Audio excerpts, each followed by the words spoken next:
Welcome to Fayaz inside. இன்னைக்கு நம்ம ரொம்ப இன்ட்ரெஸ்டிங்கான ஒரு டாப்பிக்கை பற்றி தான் பார்க்க போகிறோம், ஜின்கள். இந்த ஜின்கள்னாலே எல்லார் மத்தியிலையும் ஒரு தவறான புரிதல் தான் இருக்குது. ஜின்னா நமக்கு தீங்கு இழைக்கும், நம்மளுக்கு ஏதாவது ஒரு பிரச்சனையில் மாட்டி விட்டுரும், வீட்டில் ஏதாவது ஜின்கள் இருந்தால் நமக்கு ஒரு பெரிய ஆபத்தாக இருக்கும். இதெல்லாம் உண்மைதான். ஆனால் கெட்ட ஜின்கள் மட்டும்தான் இருக்காங்களான்னு கேட்டிங்கன்னா நல்ல ஜின்களும் இருக்காங்க, மனுஷங்க மாதிரியே தான். இப்போ மனுஷனில் எப்படி நல்லவன், கெட்டவன், பலசாரி, பலம் இல்லாதவன், இந்த மாதிரி நம்ம நிறைய கேட்டகரிஸ் பிரிக்கிறோம் இல்லையா, இந்த ஜாதி, இந்த மதம் அப்படின்னு சொல்லி. இந்த மாதிரி குலம் கோத்திரங்களும் பார்த்தீங்கன்னா ஜின்கள்ல இருக்கு. மனிதனுக்கு முன்னாடியே படைக்கப்பட்ட ஒரு இனம் தான் இந்த ஜின் இனம்ங்கிறது.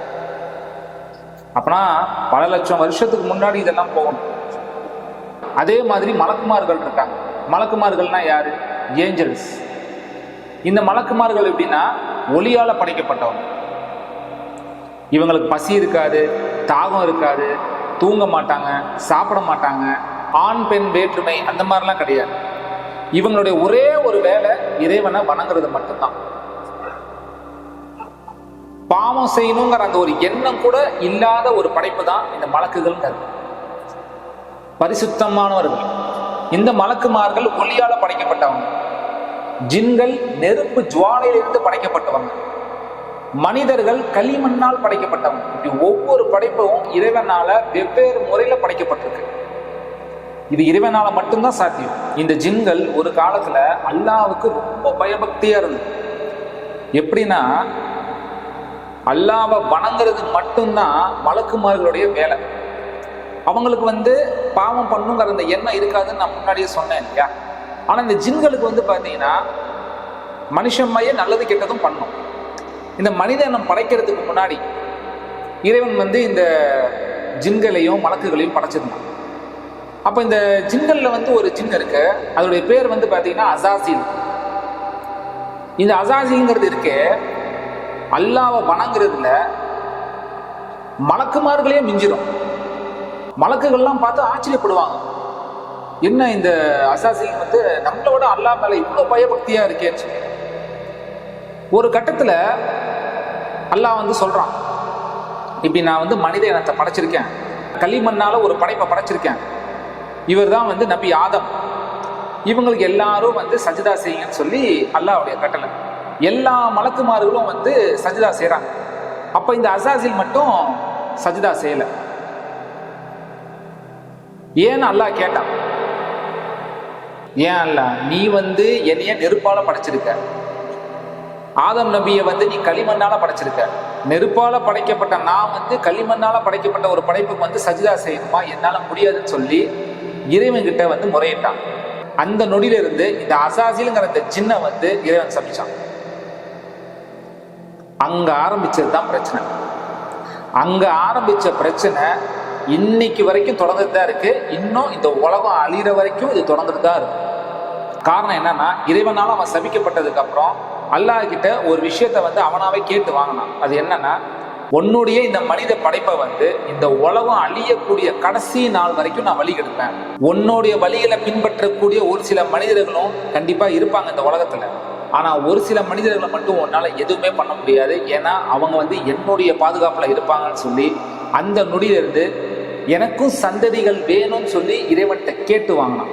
இப்ப நம்ம எல்லாருக்குமே ஒரு சந்தேகம் வரும், எதுக்காக இறைவன் இந்த சின்ன படைக்கணும், அவனுக்கு இப்படி ஒரு அனுமதியை கொடுக்கணும், உலகம் முழுக்க அவனை பரவி இருக்க வைக்கணும். சொர்க்கங்கிறது இருக்கே, அங்க சந்தோஷம் மட்டும்தான் இருக்கும். அங்க மனுஷனுக்கு கவலைன்னா என்னன்னு கூட தெரியாது. கவலை இருக்காதுன்னு சொல்ல, கவலைன்னா என்னன்னு கூட தெரியாது.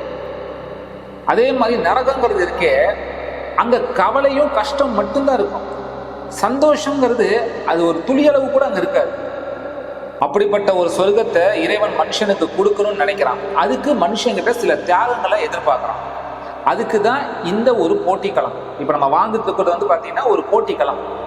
ஜின்னா நாமலா, ஷைத்தானா நாமலா அப்படிங்கிற ஒரு போட்டிக்களம் தான்.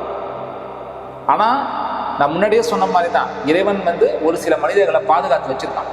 என்னதான் ஷைத்தான் உங்களுக்கு சூழ்ச்சி செஞ்சாலும், என்னதான் இந்த ஜின்கள் உங்க மனசுல போட்டு குழப்பினாலும், உங்களுக்கு பிரச்சனையை கொடுத்தாலும், உங்களுக்கு கடன் பிரச்சனை, இந்த மாதிரி ஏகப்பட்ட தொழில ஏதாவது ஒரு விஷயத்துல போய் நம்மளை மாட்டி விட்டுருவான். இந்த ஜின்கள் செய்தாங்களா அப்படி மாட்டி விட்டுருங்க.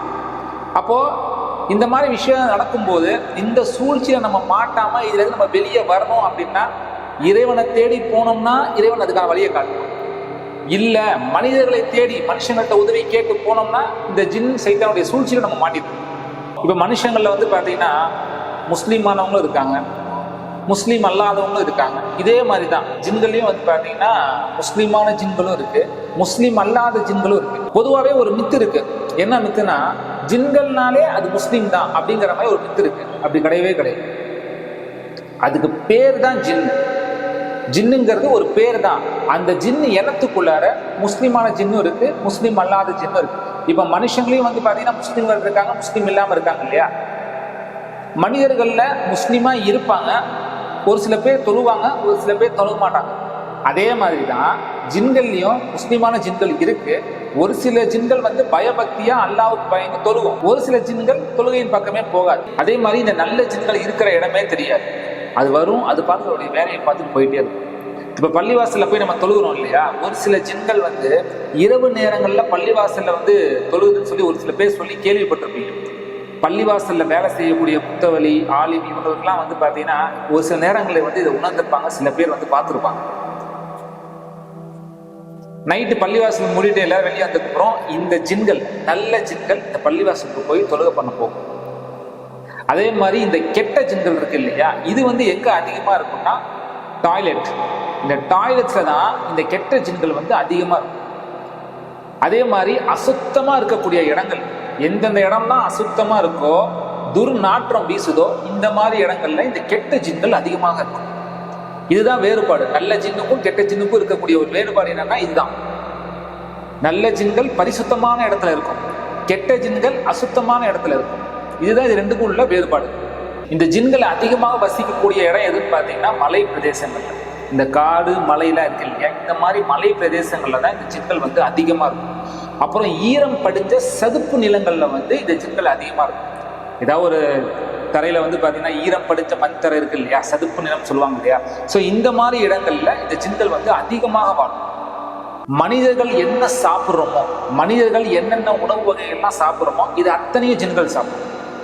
அதுக்குன்னு சொல்லி தனியா உணவு கிடையாது. மனுஷங்க சாப்பிட்றது எல்லாத்தையும் இந்த ஜின் சாப்பிடும். அதுக்கு ரொம்ப விருப்பமான உணவு எதுனா காய்ந்த எலும்புகள். இந்த மட்டன்கள்ல பாத்தீங்கன்னா இந்த எலும்புலாம் இருக்குது இல்லையா, இந்த எலும்பு காஞ்சு போய் இருக்கும் பாத்தீங்கன்னா, இந்த மாதிரி காஞ்ச எலும்புகளை வந்து இந்த ஜின்களை வந்து விரும்பி சாப்பிடும். அதே மாதிரி இந்த விறகு கட்டையோட அந்த கறி இருக்கு பாத்தீங்களா, கறி துண்டு. நம்ம விறகு கட்டையை வந்து எரிக்கிறோம், அது எரிச்சதுக்கு அப்புறம் கருப்பு கல்ல ஒரு கறி துண்டு மாதிரி வரும், பார்த்திருக்கீங்களா? இந்த காஞ்ச விறகு கட்டையோட அந்த கறி துண்டுகள் வந்து ஜின்களுக்கு ரொம்ப விருப்பமான உணவு, அதுங்களுக்கு ரொம்ப பிடிக்கும். கெட்ட ஜின்கள் காய்ந்த பிட்டைகளை சாப்பிடும். அதே மாதிரி இந்த சுண்ணாம்பு கற்கள் இருக்கு இல்லையா, இந்த சுண்ணாம்பு கற்களை வந்து கெட்ட ஜின்கள் விரும்பி சாப்பிடும். பொதுவாகவே ஷைத்தான்கள்னா இந்த ஜின் இனத்தை சேர்ந்தவங்க தான் இந்த ஷைத்தான்கிறது. கெட்ட ஜின்களை தான் வந்து நம்ம ஷைத்தான் சொல்றோம். இந்த ஜின்களை பத்தி பேசணும்னா இன்னும் நம்ம நிறைய பேசிட்டே போகலாம். இதனுடைய அடுத்த பாகம் அடுத்த வீடியோவில் நான் போஸ்ட் பண்றேன், மறக்காம அந்த வீடியோவும் பாருங்க. ஜஸாக்கல்லாஹ்.